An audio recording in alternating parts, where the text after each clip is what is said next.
चलो है ना। हम लोग अगर हम बात करें कि फिजिक्स में देख रहे थे, क्या देख रहे थे, देखो यानी अगर देखा जाए तो प्रकाश के परावर्तन, प्रकाश के परावर्तन ये था क्या, चैप्टर 1। ठीक है, तो ये तो पूरा ख़त्म हो गया। ठीक है, अब चैप्टर 2 चल रहा था। चैप्टर 2 में क्या चल रहा था, प्रकाश के अपवर्तन, प्रकाश के अपवर्तन। ठीक है, ये चैप्टर 2 चल रहा है। तो कहने का अर्थ है अगर मान लिया जाए कोई अगर पहला चैप्टर नहीं देखा है, ठीक है, तो जाके देख ले। और साथ ही साथ इसमें अगर हम बात करें कि प्रकाश के अपवर्तन, तो प्रकाश के अपवर्तन में 2 पार्ट हो चुका है, पहला पार्ट दूसरा पार्ट, यानी 2 पार्ट हो चुका है। अब ये क्या है, पार्ट नंबर 3, पार्ट 3। ठीक है, ये पार्ट 3 है। अब यहाँ पर ध्यान क्या देना है, ठीक है, ध्यान देना है कि हम क्या क्या देख लिए। तो क्या क्या देख लिए, अगर हम सिंपल सी बात करते हैं तो देखो प्रकाश के अपवर्तन में हम क्या क्या देख लिए।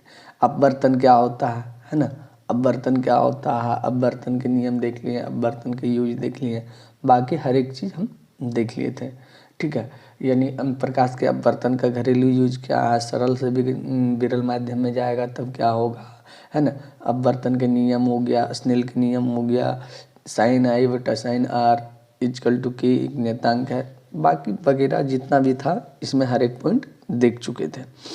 हर एक पॉइंट देखने के बाद, है ना, अब यहाँ पर एक सवाल है कि स्नेल का नियम क्या है, यहाँ पर, है ना, का नियम क्या है, ये हम बता चुके हैं। ठीक है, तो ये बताना है। ठीक है, तो कहने का अर्थ ये बात कमेंट सेक्शन में कमेंट करना है। ठीक है, अब देखो नेक्स्ट अगर हम बात करते हैं आगे, उसके आगे अगर हम बात करें तो देखो अगला टॉपिक आता है प्रिज्म। ठीक है, क्या आता है, प्रिज्म। तो देखो प्रिज्म क्या है समझते हैं। ठीक है, कि किसी कोण पर झुके 2 समतल पृष्ठों के बीच, किसी कोण पर झुके 2 समतल पृष्ठ, कितना समतल पृष्ठ होना चाहिए, 2 समतल पृष्ठ, है ना, किसी पारदर्शक पृष्ठों के बीच घिरे किसी पारदर्शक माध्यम, यानी कहने का अर्थ 2 समतल पृष्ठ है और उस पर जो घिरा हुआ किसी पारदर्शक माध्यम, जो जैसे मान लो देखो सिंपल सा बात है, एक समतल प्लेन है, प्लेन मतलब एक देखो ये वाला भाग, नीचे वाला जो भाग है ये प्लेन है, दूसरा ऊपर वाला भाग है। कहने का अर्थ है ये प्लेन है, ये देखो ये भी त्रिभुज है, ट्रायंगल बन रहा है, यहाँ भी ट्रायंगल बन रहा है। ठीक है, तो कहने का अर्थ ये क्या है, प्लेन है, यानी 2 समतल प्लेन पर, है ना, 2 समतल पृष्ठों के बीच किसी पारदर्शक माध्यम। तो ये जो माध्यम है ना, ये जो माध्यम है ये क्या है, पारदर्शक माध्यम है। यानी एक यानी पारदर्शक क्या होता है, बता चुके हैं पारदर्शक क्या होता है। तो पारदर्शक क्या होता है कि वैसे पदार्थ जिसमें क्या प्रकाश आसानी से पार हो सके, यानी आसानी से पार हो सके, यानी वो पदार्थ प्रकाश को नहीं रोक पाता है, तो उसको हम लोग क्या कहते हैं, पारदर्शक माध्यम कहते हैं। तो किसी कोण पर झुके 2 समतल पृष्ठों के बीच घिर किसी पारदर्शक माध्यम को हम लोग क्या कहते हैं, प्रिज्म कहते हैं। कोई दिक्कत, समझ में आ गया, समझ में आ रहा है, समझ में आ रहा है तो ठीक है, नहीं तो फिर हम देखते हैं आगे।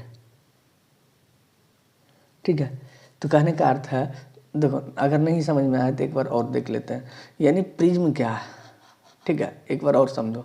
ठीक है, किसी कोण पर झुके, यानी देखो अब यहाँ पर अगर हम देखें एक एंगल बन रहा है, यहाँ एंगल ए बन रहा है, यहाँ भी एंगल ए डैश बन रहा है। तो कहने किसी कोण पर झुके 2 समतल पृष्ठ, ये एंगल है, इस पर 2 झुका हुआ पृष्ठ है, तो 2 झुके समतल पृष्ठों के बीच घिरे किसी पारदर्शक माध्यम को क्या कहते हैं, प्रिज्म कहते हैं। ठीक है, तो ये बात ध्यान में रखना, प्रिज्म क्या है समझ में आ गया। ठीक है, आ गया ना, जब ये समझ में आ गया तो हम आगे चलते हैं। आगे चलते हैं, दूसरा पॉइंट देखते हैं कि देखो प्रकाश का आवागमन जिन, है ना, देखो प्रकाश का आवागमन इनके जिन दो फलकों से होता है उन्हें हम प्रिज्म का अपवर्तक पृष्ठ कहते हैं। अब देखो प्रकाश का आवागमन जिन दो फलकों से होता है तो कौन कौन फलक है, A B, B dash, A dash. अब देखते हैं इसका फिगर यही है, ए बी किधर है, ए बी, देखो इसको हम ये कलर से, ए बी यहाँ से जा रहा है, ठीक है। उसके बाद ए बी और ए डैश और बी डैश, प्रकाश की किरण कहाँ से कहाँ जा रहा है, ये दोनों भाग से। दूसरा क्या बोल रहा, दूसरा बोल रहा है ए सी और ए डैश सी डैश, ए सी सॉरी ए सी ये वाला भाग और ये वाला भाग। तो प्रकाश की किरण कहाँ से गुजर रहा है, यही दो लाइन से, यानी ए डैश सी डैश और ए डैश बी डैश, और इधर नीचे क्या है, ए बी और बी ए सी। तो ये दोनों भाग को हम लोग क्या कहते हैं, तो अपवर्तक पृष्ठ कहते हैं। क्या कहते हैं, अपवर्तक पृष्ठ कहते हैं, ध्यान रखना। क्या कहते हैं, अपवर्तक पृष्ठ कहते हैं। तो यहाँ पर बोल रहा है ना, क्या बोल रहा है कि प्रकाश का आवागमन जिन दो फलकों से होता है, तो किन दो फलक से हो रहा था, तो एक ये फलक और एक ये फलक, यानी ये यहाँ से यहाँ तक क्या है, एक फलक है। तो कहने का अर्थ ये फलक हो गया और ये दूसरा फलक हो गया। तो ये दोनों से प्रकाश का आवागमन होता है। इसी को हम लोग प्रकाश, यानी सिंपल सी अगर बात करें, प्रकाश का आवागमन करने का मतलब प्रकाश जहाँ से आ रहा जा रहा है, प्रकाश जहाँ से आ रहा जा रहा, उसी को हम लोग क्या कहते हैं, तो उसी को कहते हैं अपवर्तक पृष्ठ कहते हैं, ठीक है। अब देखो नेक्स्ट पॉइंट क्या है कि ये दोनों पृष्ठ जिस सरल रेखा पर मिलता है, तो कहने का अर्थ है, अब बताओ ये दोनों पृष्ठ कहाँ पर मिल रहा है, ये दोनों पृष्ठ कहाँ मिल रहा है। तो देखो एक पृष्ठ ये है, ठीक है, देखो एक पृष्ठ तो ये है ना, और एक पृष्ठ ये है, ठीक है, ये दोनों पृष्ठ है। अब ये दोनों मिल कहाँ रहा, तो देखो ए और ए डैश से मिल रहा, ये इसी से नहीं मिल रहा, देखो डॉटेड लाइन में दिया हुआ। तो ये इससे जब मिल रहा तो ये जो यही वाला भाग क्या कहलाता है, तो ये वाला भाग कहलाता है क्या, अपवर्तक कोर कहलाता है। यानी ये दोनों पृष्ठ जिस सरल रेखा यानी ए डैश पर मिलते हैं उसे हम लोग क्या कहते हैं, अपवर्तक कोर कहते हैं। तो हम इसको क्या कह सकते हैं, अपवर्तक कोर, अपवर्तक कोर, ठीक है। अब क्या करते हैं, इसको इसको इसको इसको इसको और ये वाला, ठीक है। अब कलर चेंज कर लेते हैं, ग्रीन कर ले। अब देखो नेक्स्ट पॉइंट बोल रहा है कि अपवर्तक पृष्ठों के बीच कोण ए को, ये वाला एल नहीं है, क्या है, कोण है, ठीक है, ध्यान रखना।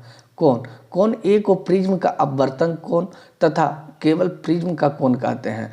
अब देखो एंगल ए जो बन रहा है, कौन, ये वाला एंगल, ये वाला जो एंगल बन रहा है, यानी ये वाला जो एंगल बन रहा है एंगल ए, तो इसी को हम लोग क्या कहते हैं, अपवर्तक कोण कहते हैं, अपवर्तक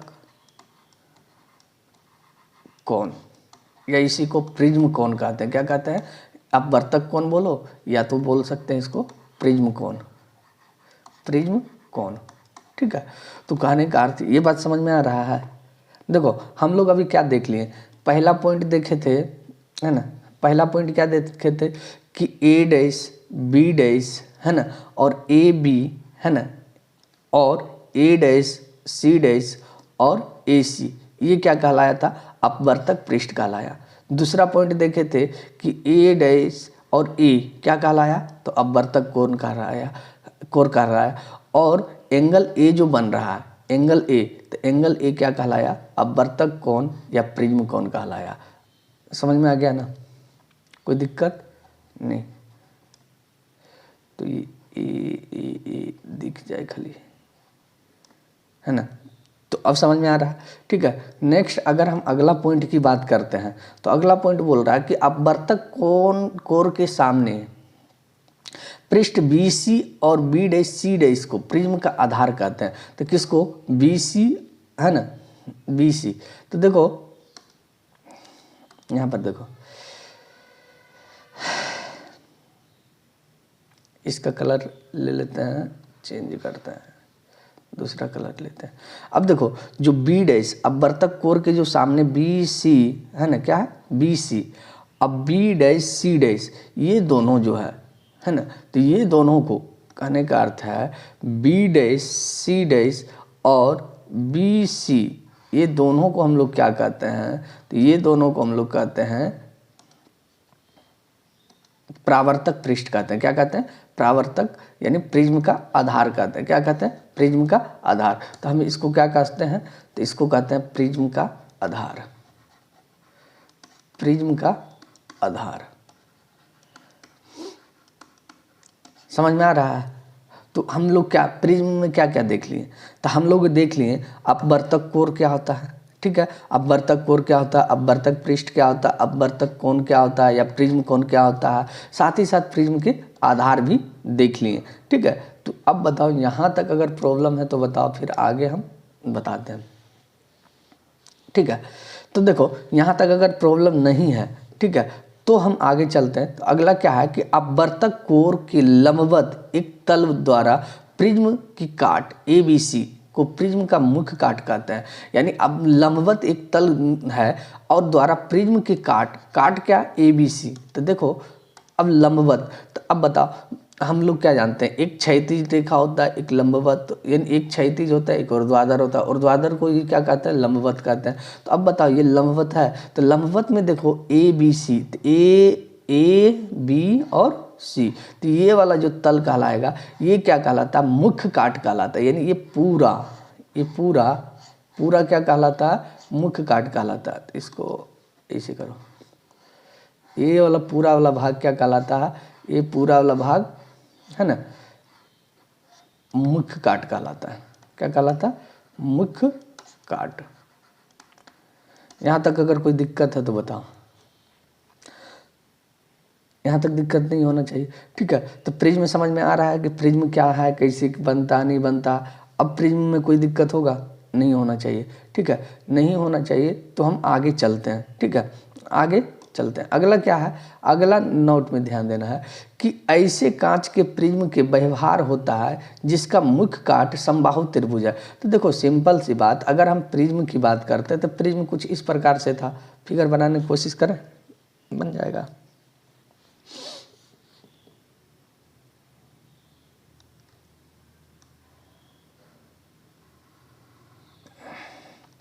देखो टेढ़ा बनेगा, कोई दिक्कत नहीं है, ठीक है।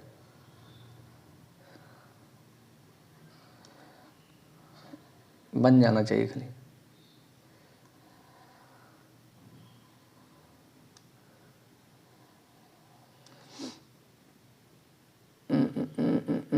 इसको ग्रीन लाइन से कर दें, इसको ग्रीन लाइन से कर दें, ठीक है। ई था, अब इसको जो करते हैं A B C, ये था A' B' और C'। तो अब यहाँ पर हम क्या क्या देखे थे, देखो समझो। पहला अगर हम बात करें A' B' A' C' और AC, इसको हम लोग क्या कहे थे, अपवर्तक पृष्ठ, अपवर्तक पृष्ठ, ठीक है।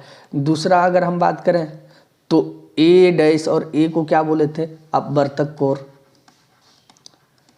अपवर्तक कोर, ठीक है। उसके बाद अगर हम बात करें तो B' और C' और BC को हम क्या बोले थे, तो आधार बोले थे। यानी जो प्रिज्म का आधार है, क्या बोले थे, आधार है, ठीक है। उसके बाद और क्या देखे थे, है ना, A' हो गया, ठीक है, BC अभी हो गया, एंगल A, यानी कहने का अर्थ और क्या देखे थे, जो एंगल A बन रहा है ना, एंगल जो A बन रहा है, ये वाला एंगल को क्या बोले थे, तो अपवर्तक कोण बोले थे, कोण या तो प्रिज्म कोण बोले थे, ठीक है। साथ ही साथ अब A B और किसको, A B और C, A B C को क्या बोले थे, तो मुख्य काट बोले थे, मुख्य काट। अब देखो ये जो मुख्य काट है ना, तो ये वाला मुख्य काट क्या होता है, समबाहु त्रिभुज होता है। हमेशा जो मुख्य काट होगा वो क्या होगा, समबाहु त्रिभुज होगा।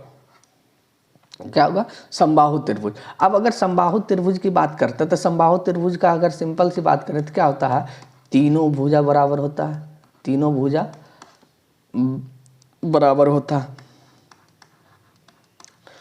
और क्या होता है, तो अगर हम बात करें तो तीनों कोण समान होता है,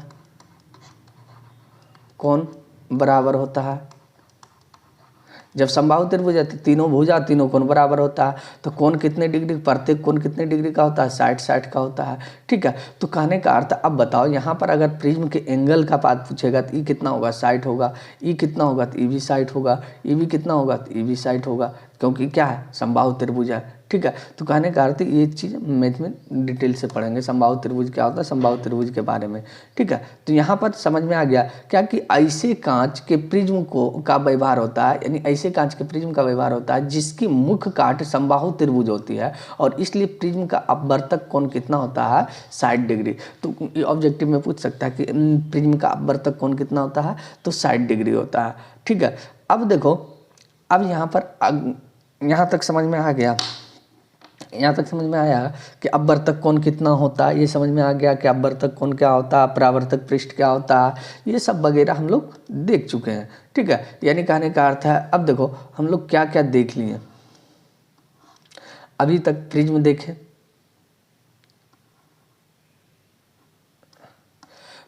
प्रिज्म क्या होता है ना, प्रिज्म किसे कहते हैं, प्रिज्म क्या है, प्रिज्म को देख लिए। ठीक है, अपवर्तक, प्रिज्म का अपवर्तक पृष्ठ क्या होता है, अपवर्तक कोण क्या होता है, प्रिज्म का आधार क्या होता है, अपवर्तक कोण क्या होता है, मुख्य काट क्या होता है, मुख्य काट जो है और अपवर्तक कोण कितना होता है ये भी देख लिए। आज मुख्य काट क्या होता है, समबाहु, यानी जो अपवर्तक कोण होता है उसमें जो यानी मुख्य काट है, तो मुख्य काट कौन सा त्रिभुज बनाता है, तो समबाहु त्रिभुज बनाता है। और समबाहु त्रिभुज बनाएगा तो उसका अपवर्तक कोण कितना होगा, 60 डिग्री होगा। ठीक है, तो यहाँ तक तो हम लोग देख लिए। तो यहाँ तक अगर हम देख लिए तो हम आगे अगर देखते हैं कि अगला पॉइंट क्या है, तो यहाँ तक समझ में आ गया, यानी प्रिज्म के बारे में समझ में आ रहा है ना। तो कहने का अर्थ ये हम देख लिए। अगला पॉइंट है कि विचलन का कोण। ठीक है, तो विचलन का कोण क्या है कि आपतित किरण और निर्गत किरण के बीच की कोण को, बीच के कोण को हम लोग क्या कहते हैं, विचलन कोण कहते हैं। अब यहाँ पर आपतित किरण लिखा है पीईटी, तो ये फिगर का है। ठीक है, इसको लिखो या ना लिखो फर्क नहीं है, तो तुमको डायरेक्ट लिखना कि आपतित किरण और निर्गत किरण के बीच के कोण को क्या कहते हैं, विचलन कोण को, विचलन का कोण कहते हैं। ठीक है, तो इसका फिगर हम आगे ले रखे हैं। ठीक है, जैसे देखो आपतित किरण और परावर्तित किरण, आपतित किरण और निर्गत किरण, आपतित किरण और निर्गत किरण के बीच जो एंगल बनेगा उसको हम लोग क्या कहते हैं, तो उसको कहते हैं,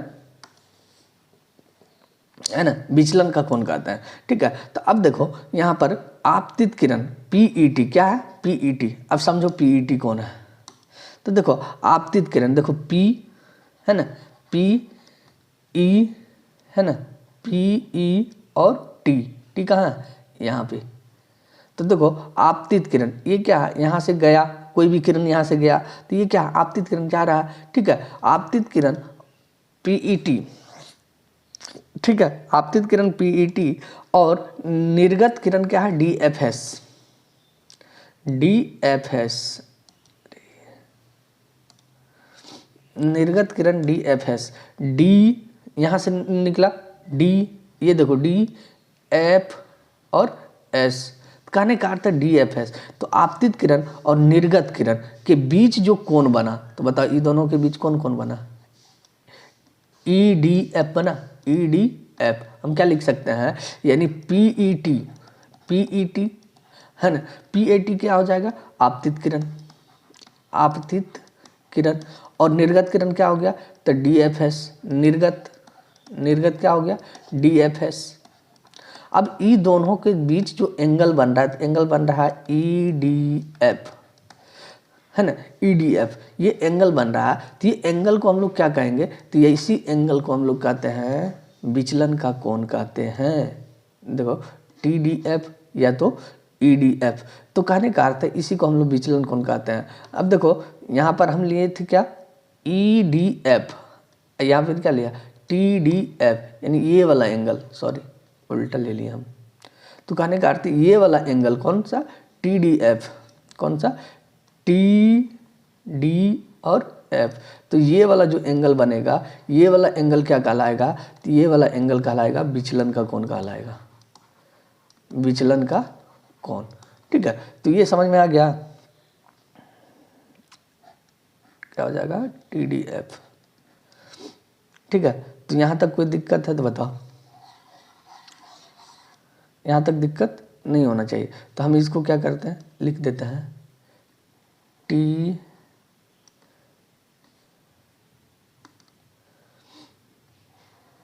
ये वाला एंगल, ये वाला और ये, यानी इसके बीच जो एंगल बन रहा है ना, ये वाला, इसी को हम लोग क्या कहते हैं, विचलन का कोण कहते हैं, विचलन का कोण। विचलन को कोण समझ में आ गया, विचलन के कोण में तो दिक्कत नहीं होनी चाहिए। तो विचलन का कोण समझ में आ गया, तो हम आगे चलते हैं।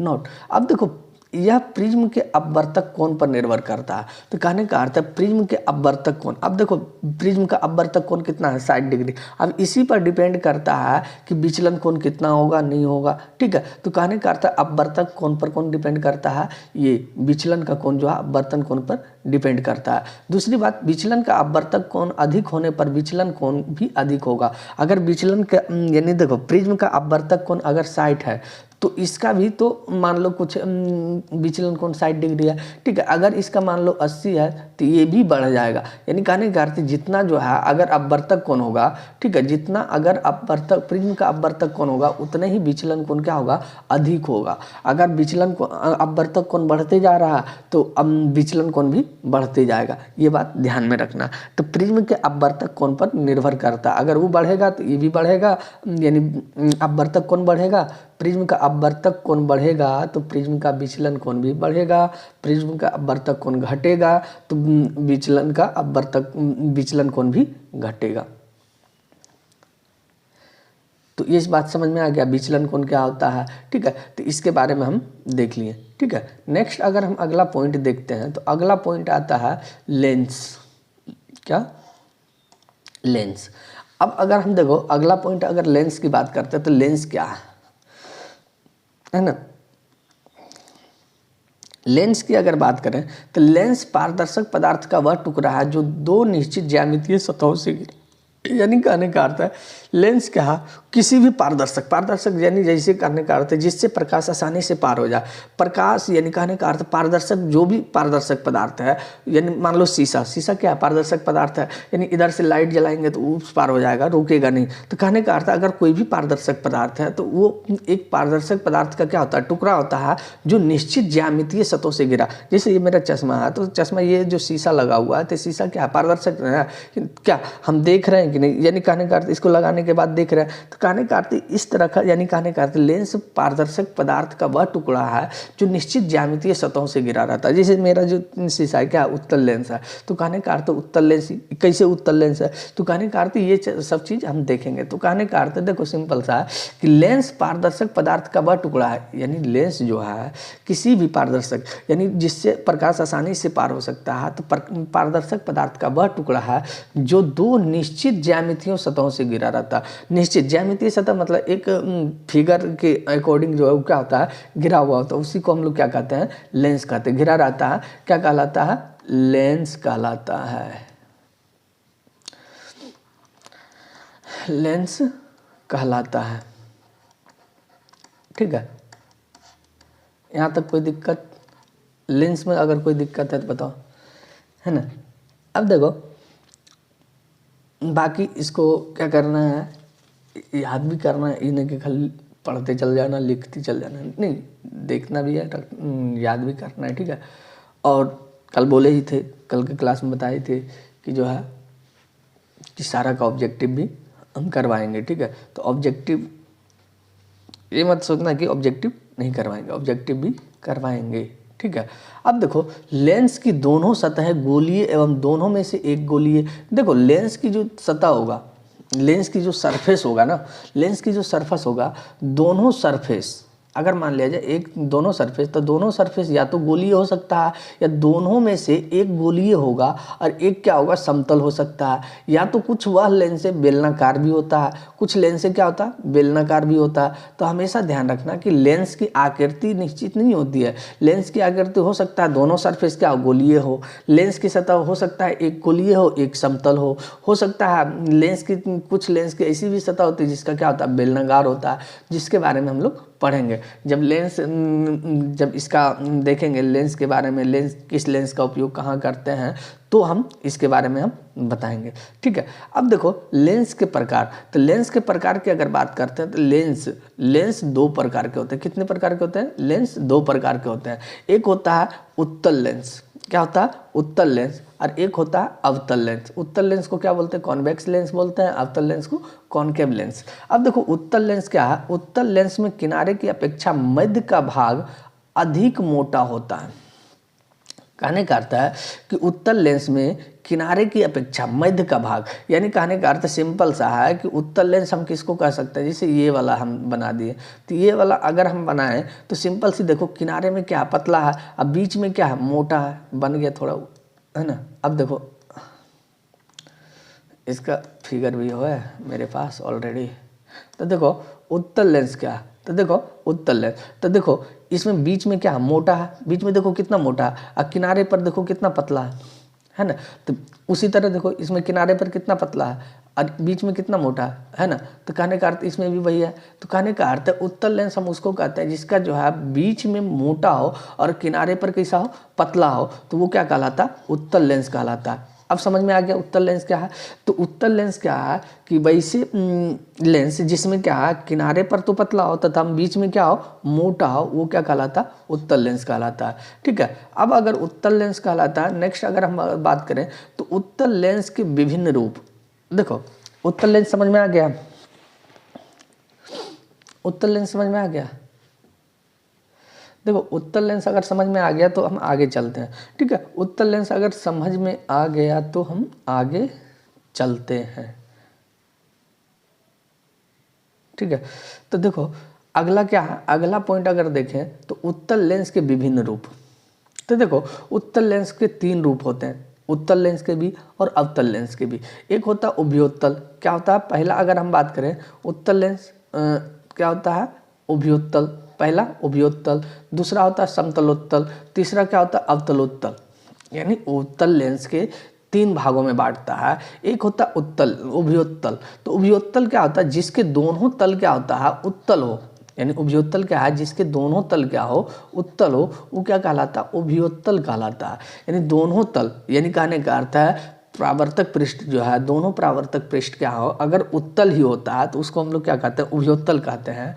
और समतलोत्तल क्या है। अब देखो उभयोत्तल की अगर हम बात करें, देखो यहाँ दोनों पृष्ठ इसका क्या है, तो उत्तल है, तो दोनों पृष्ठ उत्तल है। तो देखो उभयोत्तल है, तो ये देखो इसका जो ये वाला पृष्ठ है और ये वाला पृष्ठ, दोनों पृष्ठ क्या है, बीच से उभरा हुआ है। देखो इधर से बीच से उभरा है, इधर से बीच से उभरा है, तो ये वाला क्या कहलाता है, उत्तल। दोनों तल क्या है, उत्तल है। तो कहने का अर्थ दोनों तल अगर उत्तल होगा तो वो क्या कहलाएगा, उभयोत्तल कहलाएगा। क्या कहलाएगा, उभयोत्तल कहलाएगा। लेकिन अगर हम बात करें कि समतलोत्तल, जिसका एक तल तो समतल हो दूसरा उत्तल हो। अब देखो दूसरा अगर समतलोत्तल की बात करते हैं तो देखो एक तल समतल है, ये वाला भाग तो समतल वाला है, ये भाग समतल है। ठीक है, ये भाग समतल है और ये भाग क्या है, उत्तल है। तो कहने का अर्थ जिसका एक भाग समतल और दूसरा भाग क्या हो, उत्तल हो, वो क्या कहलाएगा, समतलोत्तल कहलाता है। ठीक है, नेक्स्ट अगर हम बात करें तो अगला क्या है, को अवतलोत्तल। तो अवतलोत्तल क्या है, जिसका एक तल अवतल हो और दूसरा तल उत्तल हो। तो देखो अगर हम बात करें तो ये वाला देखो ये सीधा नहीं है, ये क्या है, कुछ इस तरह से है। तो कहने का अर्थ ये भाग भी क्या है, ये वाला भाग क्या है, गहरा है, ये वाला भाग क्या है, ये वाला भाग क्या है, अवतल है। क्या है, अवतल है। और ये वाला भाग क्या है, उत्तल है। तो एक भाग अवतल है, एक भाग उत्तल है, इसलिए इसको हम लोग क्या कहते हैं, अवतलोत्तल कहते हैं। ठीक है, एक भाग उत्तल है और एक भाग अवतल है, उसको क्या कहते हैं, अवतलोत्तल। तो अब बताओ यहाँ पर ये तीनों पॉइंट समझ में आ गया क्या, उभयोत्तल, समतलोत्तल, अवतलोत्तल, है ना। तो ये भाग ये पार्ट समझ में आ गया है ना। उभयोत्तल क्या होता है, समतलोत्तल क्या होता है, अवतलोत्तल क्या होता है, तो ये भाग इसमें तो कोई दिक्कत नहीं होनी चाहिए, ठीक है। अगर इसमें दिक्कत नहीं है तो हम आगे चलते हैं, ठीक है। नेक्स्ट अगर हम बात करते हैं तो अगला अगर हम बात करें, ठीक है, तो अगला अगर हम बात करते हैं तो अगला क्या है, समझ में आ रहा है ना।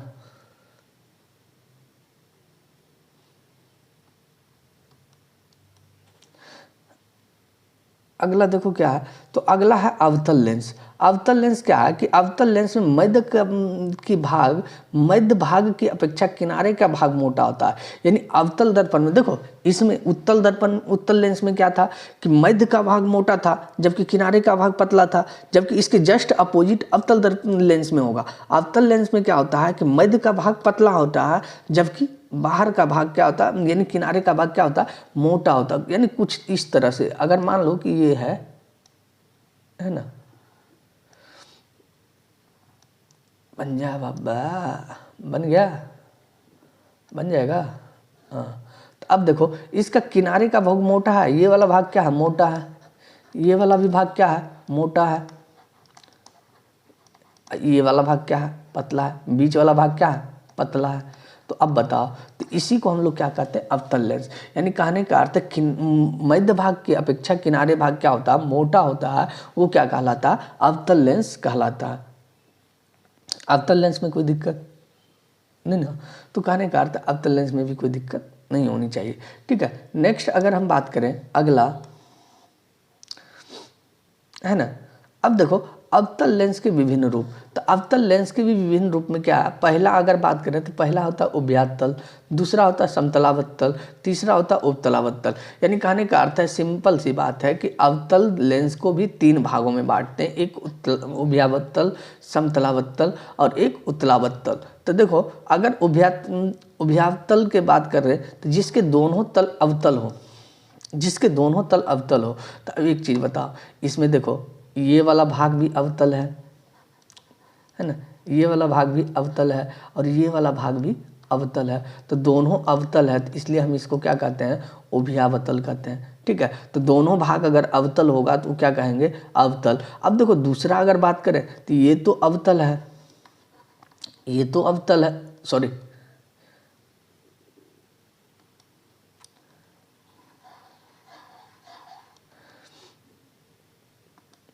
ये भाग क्या है, तो ये भाग है, ये भाग है समतल, ये भाग है समतल और ये भाग क्या है, ये भाग है अवतल। एक भाग समतल एक भाग अवतल, इसलिए ये क्या कहलाया, समतलावत्तल कहलाया। तो देखो समतलावत्तल में क्या है तो वो भी देख लेते हैं, है ना। तो कहने का अर्थ है जिसका एक भाग समतल और दूसरा भाग क्या हो, अवतल है। यही चीज़ हम बताए थे क्या, कि जिसका एक भाग समतल है दूसरा भाग क्या है, अवतल है, क्या कहलाया, समतलावत्तल। अब इसमें अगर हम बात करें तो ये भाग तो क्या दिख रहा, ये वाला भाग तो अवतल है, ये वाला भाग तो अवतल है क्योंकि ये गहरा, जबकि ये भाग क्या है, तो ये भाग उत्तल है। तो एक भाग समतल एक भाग उत्तल और एक भाग अवतल, इसलिए क्या कहलाया, उत्तलावत्तल कहलाया। क्या कहलाया, उत्तलावत्तल। तो देखो इसको याद करने का कुछ नहीं, अवतल है और इसमें उत्तल है, इसलिए अब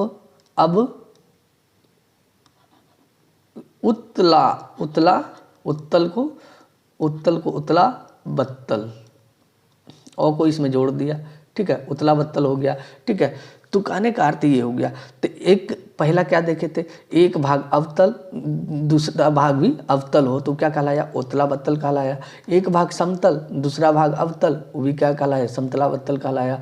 और एक भाग उत्तल और दूसरा भाग अवतल, दोनों तो क्या कहलाया, उत्तलावत्तल कहलाया। अब यहाँ पर एक पॉइंट ध्यान देना है, पॉइंट क्या ध्यान देना है कि उत्तल लेंस को अभिसारी लेंस भी कहते हैं।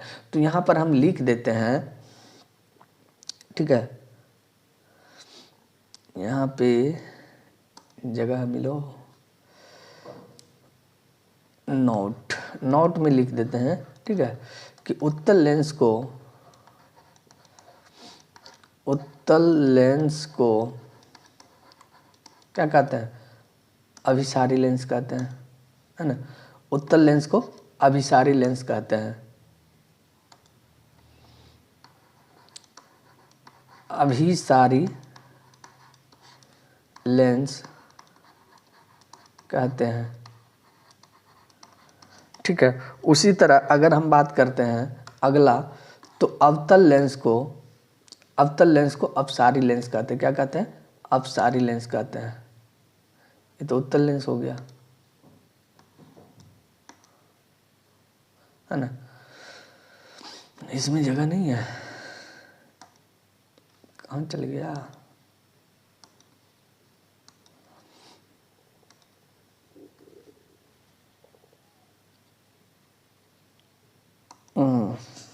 यहाँ पे लिख देते हैं, अवतल लेंस को अपसारी लेंस भी कहते हैं, अपसारी लेंस भी कहते हैं, ठीक है। तो ये पॉइंट ध्यान में रखना, ठीक है। नेक्स्ट अगर हम अगला पॉइंट की बात करते हैं, तो अगला पॉइंट है वक्रता केंद्र क्या है। तो वक्रता केंद्र, तो लेंस को घेरने वाली गोलीय सतह के केंद्र को वक्रता केंद्र कहते हैं। मान लो कि ये लेंस है, तो ये लेंस है, तो इसका जो सेंटर पॉइंट होगा ना, जैसे मान लो ये लेंस है, तो ये लेंस की जो सेंटर पॉइंट होगा उसी को, यानी मुख्य जो बिंदु होगा, मुख्य केंद्र होगा, तो उसी को हम लोग क्या कहते हैं? वक्रता केंद्र कहते हैं। तो कोई भी लेंस है, तो लेंस को घेरने वाली गोलीय सतह के लेंस को वक्रता केंद्र कहते हैं, ठीक है। हम इसको देखते हैं, ठीक है। जैसे देखो ये उभयोत्तल लेंस है, तो इसमें जो ये उभयोत्तल लेंस है, तो कहने का अर्थ इसको देखो, ये क्या है? गोलीय सतह है, ये वाला, जैसे सिंपल सी बात है, उभयोत्तल लेंस कैसे था? तो उभयोत्तल लेंस कुछ इस प्रकार से था ना, ये उभयोत्तल लेंस। तो अब बताओ, ये वाला अगर इसका पूरा भाग घेरे, तो ये गोला कुछ इस प्रकार से बनेगा ना, ये गोला कुछ इस प्रकार से, ये वाला इधर से बनेगा। तो कहने का अर्थ ये दोनों का जो, अगर ये वाला वृत्त ले रहा है, तो देखो इसको थोड़ा कलर चेंज करते हैं, ठीक है। ये वाला जब वृत्त लिए, तो ये वृत्त में अगर देखें, तो ये इसका सेंटर पॉइंट ये है, ठीक है। अब अगर हम इसमें लिए हैं, ठीक है, ये वाला में इसमें लिए, तो इसका सेंटर पॉइंट देखें तो यहाँ पर है। तो कहने का अर्थ ये जो सेंटर पॉइंट बन रहा है, इसी को हम लोग क्या कहते हैं? वक्रता केंद्र कहते हैं। उसी तरह क्या है, उसी तरह समतलोत्तल में है, तो ये वाला C1 पार्ट क्या कहलाया? वक्रता केंद्र। और इसमें अगर बात करें यानी अवतलोत्तल में, तो इसमें भी क्या करें? C1 और C2 क्या है? वक्रता केंद्र है। अगर अवतलोत्तल में बात करें, तो C1 और C2 और C1 क्या कहलाया? वक्रता केंद्र। समतलावत्तल में ये भी क्या कहलाया? वक्रता केंद्र। उत्तलावत्तल में भी C1 और C2 क्या कहलाया? वक्रता केंद्र कहलाया, ठीक है। यहाँ तक समझ में आ गया, ठीक है। अब देखो अगला पॉइंट है वक्रता केंद्र, समझ में आ गया ना, इसमें कोई दिक्कत नहीं ना है ना। अगर दिक्कत नहीं है तो हम देखते हैं, ठीक है। अब देखो आगे मुख्य अक्ष क्या है। तो मुख्य अक्ष की अगर हम बात करें, तो किसी लेंस के उसी सतहों के वक्रता केंद्र को मिलाने वाली रेखा।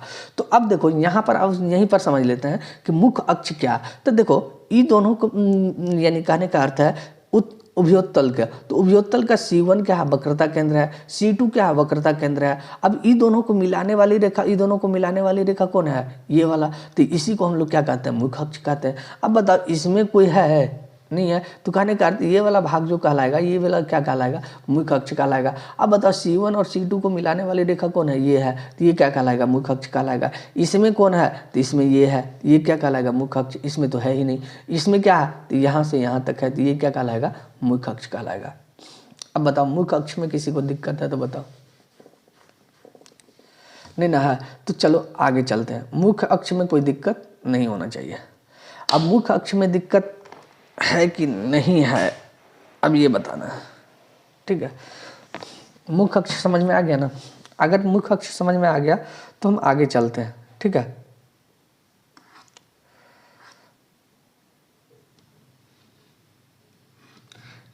चलो देखो आगे, अगर आगे हम देखें तो अगला क्या है? प्रकाश केंद्र, क्या है, प्रकाश केंद्र यानी ऑप्टिकल सेंटर।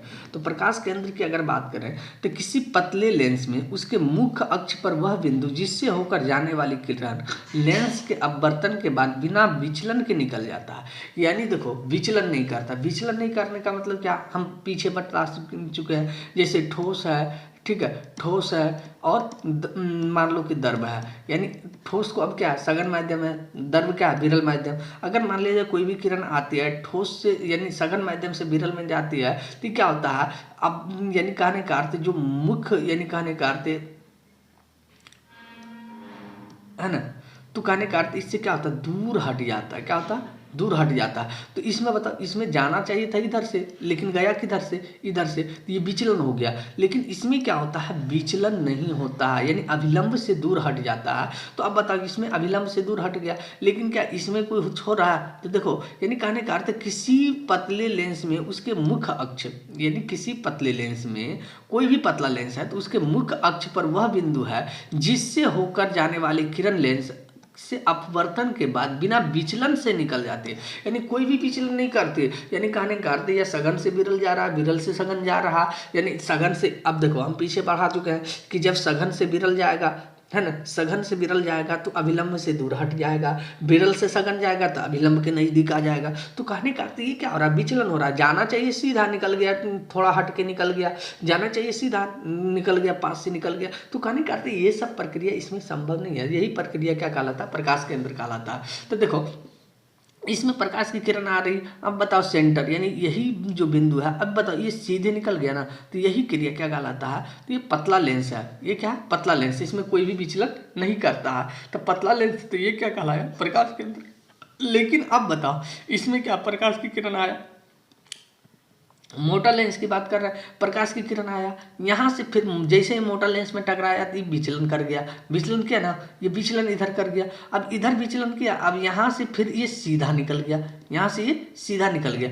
ये तो जाना चाहिए इधर, लेकिन चल गया इधर। अब यहाँ से गया तो ये सीधे जा रहा, तो ये सीधे जा रहा, इसलिए ये क्या कहलाया, प्रकाश केंद्र कहलाया। अब फिर यहाँ से यहाँ तक आते आते यहाँ जब टकराया बाहरी केंद्र पर, ये फिर विचलन कर गया, निकलना चाहिए इधर, निकल गया इधर। तो कहने का अर्थ है जब भी कोई पतला लेंस होगा तो उसमें जो है प्रकाश की किरण क्या होगा, विचलित नहीं होगा। तो विचलित नहीं होने की प्रक्रिया, अब विचलित नहीं होगा तो बिना विचलन के निकल जाती है, उसी को हम लोग क्या कहते हैं, प्रकाश केंद्र कहते हैं।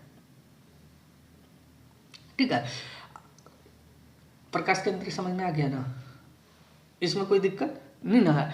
तो अगर दिक्कत नहीं है, दिक्कत नहीं है, ठीक है, देखो माइक तो नीचे रखे हुए थे, पता नहीं आवाज़ कैसा हुआ, ठीक है। अगर इसमें कोई दिक्कत होगा तो बताना पीछे, तो इसका हम फिर से समझा देंगे, ठीक है। आवाज़ में अगर कोई प्रॉब्लम होगा तो, क्योंकि हम माइक नीचे रख दिए थे, बड़ा तेज बच्चा है ना, ठीक है।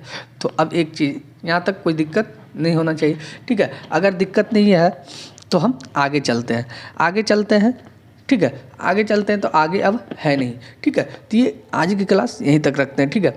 नेक्स्ट हम जो है अगला क्लास है ना, तो कहने का अर्थ कल वाला वीडियो अगर नहीं देखा तो कल भी हम वीडियो डाले थे, थोड़ा लेट हो गया। लेट हो गया रीज़न क्या है, वीडियो तो बन गया था लेकिन क्या है, नेटवर्क अभी इतना ख़राब चल रहा है, इतना ख़राब कि मत पूछो।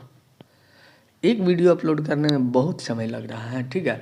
यानी नेटवर्क तो इतना घटिया है कि कुछ कह नहीं सकते हैं, ठीक है। ये जियो, यहाँ एयरटेल का तो नेटवर्क पकड़ता नहीं है, ठीक है। एयरटेल में फ़ोन से बात नहीं हो पाता सही से, ठीक है। यहाँ जियो का रहता है तो यहाँ नेटवर्क ही उतना नहीं दे रहा है, ठीक है। तो कहने का अर्थ है जियो का भी अभी खस्ता हालात चल रहा है, ठीक है। पता नहीं मुकेश अंबानी अपनी बेटा का शादी कर रहा है तो क्या करेगा वो, ठीक है। शादी में जो है जियो को भी बर्बाद करेगा क्या, ठीक है। तो ये बात ध्यान में रखना, बाकी हम आगे देखते हैं, ठीक है। और क्या यहीं तक रखते हैं, ठीक है। Bye bye, take care of, जय हिंद।